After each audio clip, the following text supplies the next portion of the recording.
ኤባይ ባለ 3 እግር የኤሌክትሪክ ተሽከርካሪ ከመግዛታችን በፊት ምን ማየት አለበት?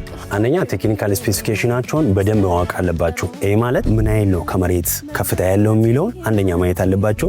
ሁለተኛ ባትሪ ካፓሲቲው ምን ያክል ነው፣ ባትሪው ከምን እንደተሰራ ሊቲየም አዮን አለ በፊት፣ ሊቲየም አይረን ፎስፌት ደግሞ አሁን ላይ ተሻሽሎ የመጡት ሌሎቹ ከቢኤምኤስ ጋር የተገናኙ ስለሆነ ቢኤምኤስ አላቸው የላቸው ከምን ጋር ኮንትሮል ይደረጋሉ የሚለው አንደኛ እሱን ፓርት ማየት አለባቸው።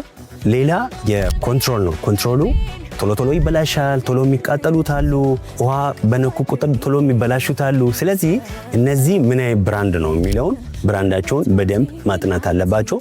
ሶስተኛ ሞተር ካፓሲቲው 5000 መሆኑን አይደለም 6000 መሆኑን አይደለም 4000 ሆኖ ልክ እንደ ቤላ 4000 ግን ከውስጡ በምን ተሰራ? ፐርማነንት ማግኔት ነው። አብዛኛውን BYD ላይ ብታዩት ፐርማነንት ማግኔት ነው።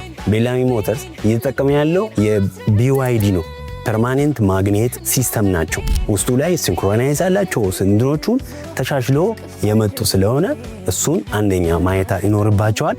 ሁለተኛ ከተሸጠ በኋላ ዋራንቲ ያላቸው ሌሎቹ ከገበያ ላይ ዋራንቲ ያለው ዋስትና አለው የሚባለው ነገር ለእያንዳንዱ ለባትሪ፣ ለኮንትሮል፣ ለሞተር ለ3 ዓመት ዋስትና እንሰጣለን። ሌላ የአፍተር ሴልስ ሰርቪስ ይሰጣል ወይ ትራይሳይክሉ ከተበላሸ የሚባለው በባለሙያ አንደኛ እሱን ማጥናት አለባችሁ።